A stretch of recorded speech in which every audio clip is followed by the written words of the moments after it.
No programa de hoje, vamos falar sobre o aumento da importância da mulher no mercado de trabalho. Segundo dados do IBGE, as mulheres são responsáveis pela renda da casa de mais de 37% das famílias. Mesmo assim, muitas mulheres ainda desconhecem os seus direitos. E outra parcela acredita que não há como conciliar carreira e família. Maternidade versus carreira ainda é um assunto que aflige a mulher brasileira. Hoje vamos entender melhor as dificuldades enfrentadas pelas mulheres que trabalham. Eu sou Joel Scala e começa agora mais um observatório do terceiro setor, o olhar da cidadania.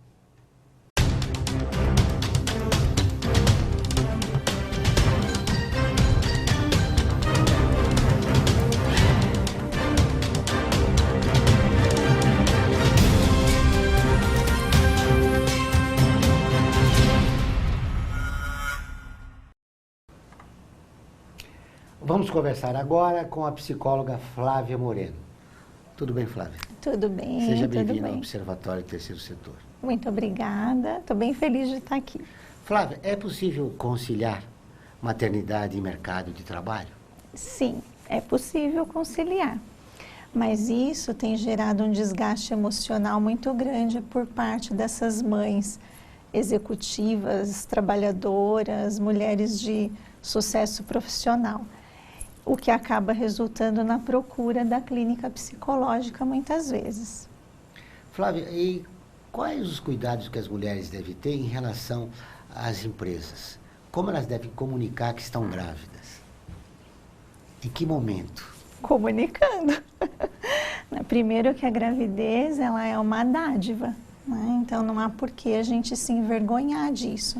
É importante que, mais importante do que comunicar, é importante que elas planejem esse momento, que elas conversem com os chefes imediatos, com os colegas de trabalho. Afinal, essa é uma realidade do mundo feminino que a gente não pode ignorar. Mas a gente sabe que nem sempre a gravidez é planejada.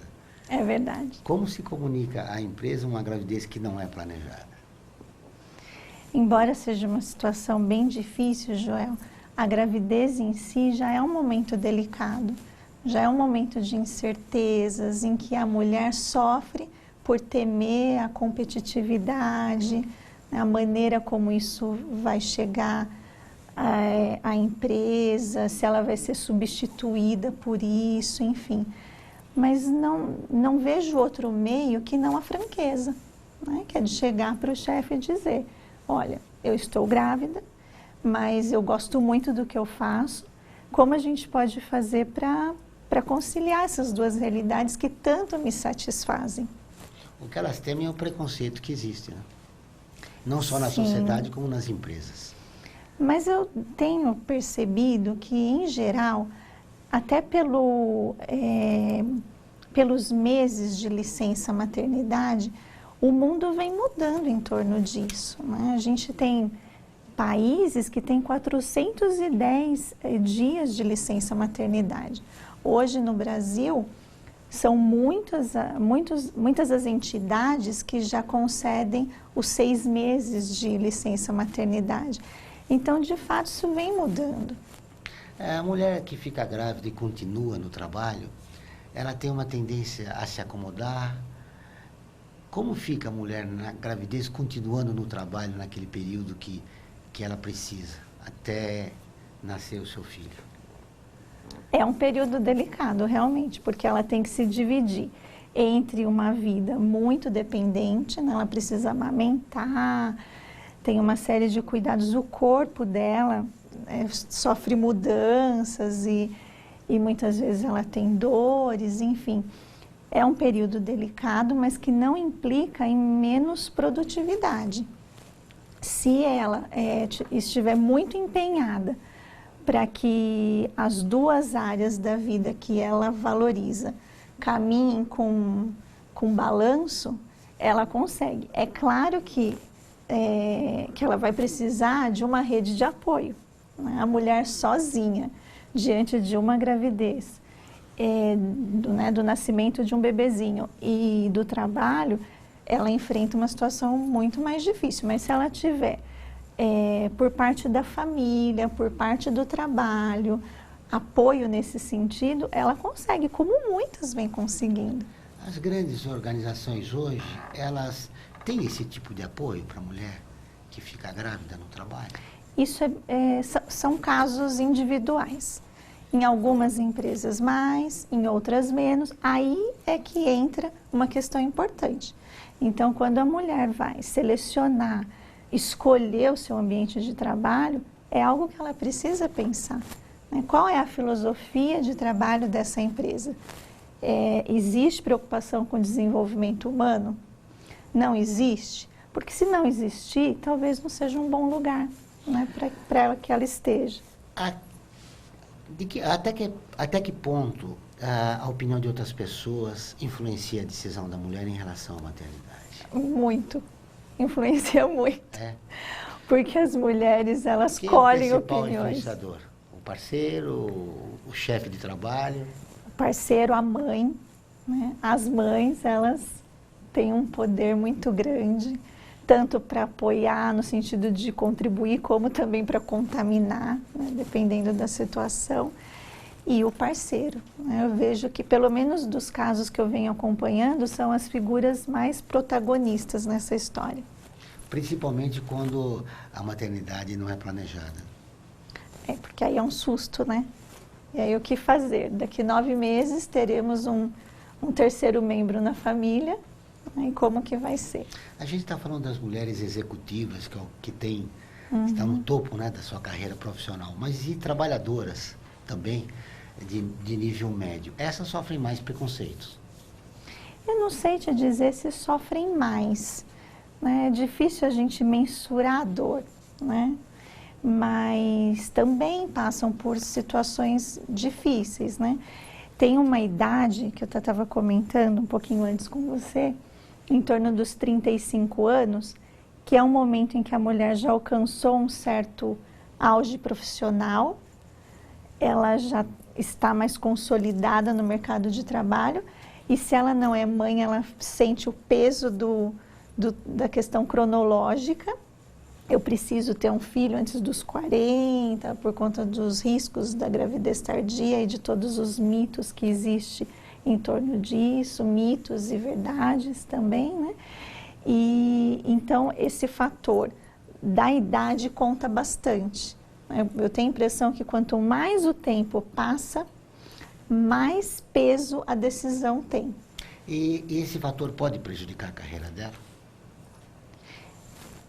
Eu não posso dizer que não, né? Existem mulheres que precisam sim abrir mão da vida profissional, porque elas não veem saída. São chefes muito intransigentes,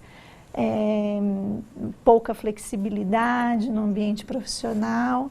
E aí, entre a profissão e ser mãe, elas fazem a opção por aquilo que não tem como elas deixarem de lado, que é o filho. Mas isso é bem complicado, porque depois de um tempo, eu noto que uma sensação de inutilidade, de fracasso, começa de culpa, exatamente. E a mãe, a melhor mãe é a mãe feliz, né? Então é a mãe realizada. Então não adianta eu estar bem em um único setor da minha vida. Muito bem. Diante dessa realidade, Flávia, quais os principais cuidados que a mulher deve ter quando ela decide engravidar? Acho que o primeiro ponto é conhecer a filosofia do seu local de trabalho, né? Se não é uma boa filosofia, então eu preciso trocar de trabalho. O segundo ponto é comunicar isso ao chefe imediato, né? Não é uma permissão que ela vai pedir, mas é um sinal de respeito por aquele com o qual ela trabalha. Se organizar, né? Criar essa rede de apoio. Quem são as pessoas que vão poder me ajudar? É uma babá? É a avó? É o pai? Eu vou me revezar com o pai? E se certificar das alternativas, que são o home office, né? O trabalho de meio período, a flexibilidade, uma escolinha para o filho, de repente. Cada uma se ajusta de um jeito diferente, mas tudo isso requer planejamento, né? E aí, pelo menos, são 9 meses para para planejar essa organização. Eu preciso de uma resposta de você que a gente vai encontrar no outro bloco. Vamos para um pequeno intervalo e voltamos dentro de instantes. O Observatório do Terceiro Setor está com a campanha sobre intolerância. Eu me importo, e você? O nosso objetivo é abrir um espaço de reflexão, incentivando o respeito e o diálogo. Participe, é fácil, basta curtir e compartilhar o banner da campanha que está em nosso Facebook, Observatório do Terceiro Setor.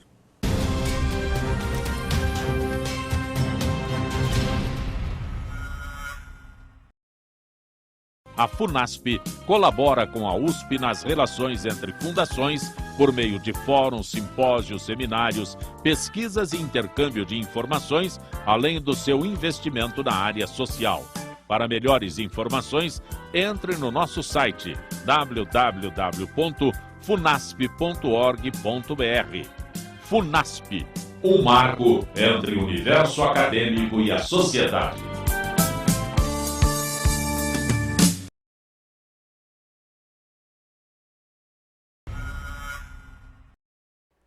Olá, eu sou Laura Gelbert, da ONU News. Notícias das Nações Unidas e do mundo você acompanha na página e nos programas do Observatório do Terceiro Setor, parceiro da ONU News.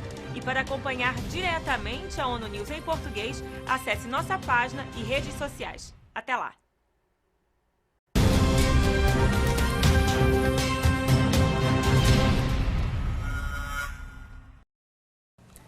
Estamos de volta com o Observatório do Terceiro Setor, o olhar da cidadania. Flávio, a mulher aí tem o filho, passa-se o período, né? E ela decide voltar ao trabalho. Aí ela tem um conflito aí, né? Porque ela pode não se sentir boa mãe, ela pode querer voltar ao trabalho, e aí gera um problema sério. É verdade. Inclusive, eu costumo conversar com algumas mães nesse sentido, que quando a gente tem o bebê e junto com ele já uma sacolinha de culpa, que a gente carrega acoplado. Em geral, Joel, a mãe se sente muito culpada por muitas coisas, por quaisquer coisas. Então, se ela volta ao trabalho, ela abandonou o bebê. Se ela não volta, ela abandonou a carreira. A culpa é algo do qual nós precisamos nos livrar. Como trabalhar essa culpa? Acho que o jeito melhor da gente se conscientizar dela é entender que nós não somos perfeitos, que cada um de nós busca um caminho. E o que é mais importante nesse caminho é que a gente consiga, sem nenhuma demagogia, é que a gente consiga ser feliz. Então, e a felicidade, ela gera muitos julgamentos, né? Mas os julgamentos, eles em geral não ajudam.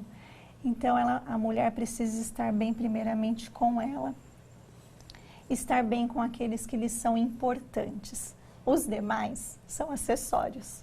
Muito bem. Essa culpa resulta que ela não se sente uma boa mãe? Sim. E não consegue fazer o seu trabalho corretamente na organização em que trabalha. É um período de adaptação, né? Do mesmo jeito de quando a gente ingressa numa empresa pela primeira vez, eu vou ter que me adaptar aos horários, ao trajeto, às pessoas. Quando eu tenho um bebê, é a mesma coisa. Eu também vou precisar me adaptar a essa nova realidade. Isso vai demandar um tempo, mas não é tanto tempo assim. É uma questão mesmo de resiliência, de determinação, de que a mulher tenha claro para ela o que ela quer e o que ela busca. E a boa mãe, como eu já disse, é a mãe feliz. A boa mãe é aquela que tem segurança no que ela está fazendo, né? E para isso ela precisa ouvir muito mais a ela mesma do que aos outros, porque existem muitas informações que a gente já traz aqui. As empresas têm algum tipo de ajuda para essas mulheres que retornam ao trabalho, sabendo que ela se sente com culpa, com drama, enfim? Algumas empresas, sim. Algumas empresas têm até creches, né, para atender essas crianças, outras têm psicólogos organizacionais, mas a grande maioria não. E aí, chorar é para os fracos, né? Então, fica difícil mesmo para a mulher esse momento. Como ela constrói dentro dela um mecanismo de defesa para reagir a esse momento difícil da vida dela? Acho que passa pelo que eu vinha falando a respeito da resiliência e das metas que cada uma de nós tem em nossa vida. Então, se a sua meta é ter sucesso profissional, cuidar bem do seu filho, educar o seu filho, é ser uma boa esposa, é viajar, é fazer coisas legais, é cuidar do corpo. Enfim, você pode ter todas essas metas. Não existe nenhum tratado que circunscreva o mundo feminino. A gente pode exatamente tudo que a gente deseja. A gente só tem que se organizar para isso. Apesar de tudo que você falou, a realidade do nosso país é outra, né? No dia a dia, na rotina, as mulheres enfrentam grandes dificuldades em relação ao trabalho e à maternidade no nosso país, né? Não dá para ignorar, realmente os problemas são muitos, existe muito preconceito, né, em torno da mulher no mercado de trabalho, em torno da gravidez, mas essa é mais uma das pautas da luta feminina, né? Quantas coisas a gente já conquistou, né? De um tempo em que não havia nem creche para os nossos filhos, de um tempo que a gente buscou uma creche com função educativa para os nossos filhos. E agora o que a gente busca para eles é que eles tenham uma mãe realizada profissionalmente. Acho que a gente não está pedindo muito, não.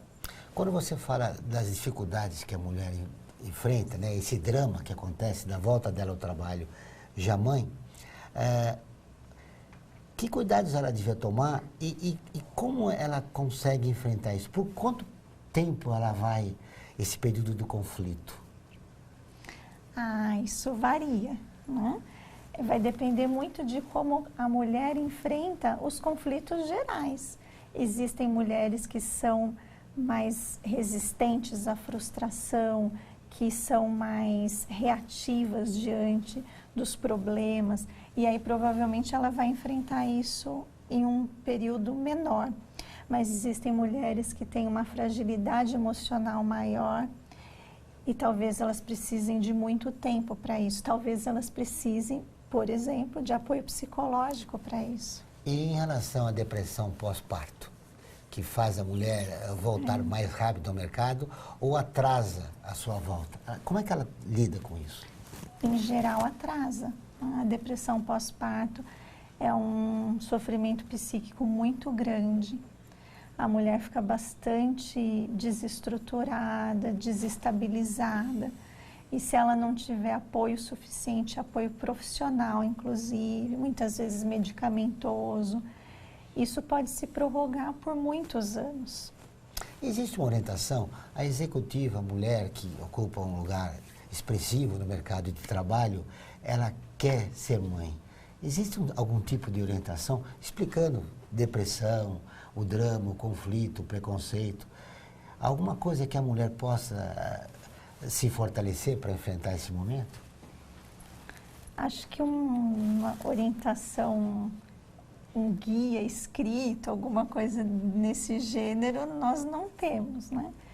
O que a gente tem mesmo são esse trabalho de orientação à maternidade, isso ajuda bastante, né?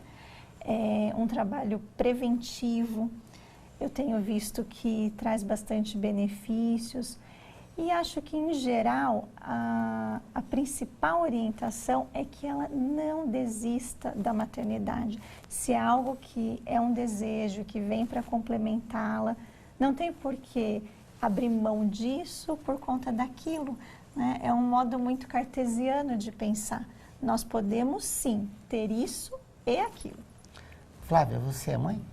Sim, sou mãe. E você deve ter enfrentado esse tipo de problema com todas as mulheres que ocupam um lugar expressivo no mercado de trabalho. Como você resolveu o problema? Enfrentei sim, Joel. Primeiro porque eu engravidei muito cedo, Eu tinha acabado de me formar no magistério e tinha pego a minha primeira turma de sala de aula. E a minha filha tinha 3 meses quando eu precisei deixá-la, né, com outra pessoa. E foi um começo bem difícil. Eu me lembro que muitas vezes eu ia chorando a trabalhar. Sentindo muita culpa. Muita culpa, muita. E com o passar do tempo e vendo que ela estava bem, que tudo estava em ordem, que eu tinha o meu tempo com ela, sim. Isso é que foi me trazendo calma. E o fato de me sentir realizada, porque eu, professora, vinha fazendo o que eu gostava. E depois, quando eu cursei psicologia, todo o curso foi com o crescimento da minha filha. A partir dessa experiência que você viveu com a sua filha, como a mulher pode saber os sintomas que ela está com depressão? Bom, a depressão, ao contrário do que muitos pensam, ela não é sinônimo de tristeza. A depressão, primeiramente, ela implica num rebaixamento de energia. Então, como a mulher pode identificar, né, se ela está com depressão? Se ela vai perdendo a perspectiva de vida, ela já não tem mais vontade de levantar da cama, o bebê chora, ela não tem forças para acalentar esse bebê, uma sensação de vazio e de grande falta de sentido vai tomando conta dela. Então, é esse pesar, né, essa nuvem negra mesmo que se apodera da mulher nesse período tão delicado, que marca o início do processo de depressão, que se não for acolhido de forma imediata, pode se asseverar muito, o que traz aí uma consequência danosa para o bebê. Isso que eu te perguntar, Flávia, quais as consequências dessa depressão? São bem sérias, né? O bebê, ele se reconhece pelo olhar da mãe. Então, quando a mãe vai amamentar, que ela olha para ele, mesmo que não seja uma amamentação natural, ainda que seja uma amamentação artificial, essa troca de olhares é fundamental. Tem muita literatura que fala a respeito disso. Então, quando a mãe olha para o bebê e permite que ele se veja através dos olhos dela, é quando o sentimento de valoração dele começa a acontecer. E a mãe com depressão não consegue espelhar o bebê. Então, ele tem um atraso nesse processo de identidade. E as consequências são seríssimas, porque muitos transtornos psíquicos podem se constituir a partir daí, como é o caso dos bebês órfãos, né? Obrigado pela entrevista, Flávia. Até uma próxima oportunidade. Obrigada, eu que agradeço. O programa do Observatório do Terceiro Setor dessa semana termina aqui. Nos acompanhe também pelo site observatoriotrecetor.com.br, pela página no Facebook, Observatório do Terceiro Setor, e se inscreva no nosso canal no YouTube, Observatório 3 Setor. Envie comentários, críticas e sugestões. Participe do Observatório do Terceiro Setor, o olhar da cidadania. Até o próximo programa.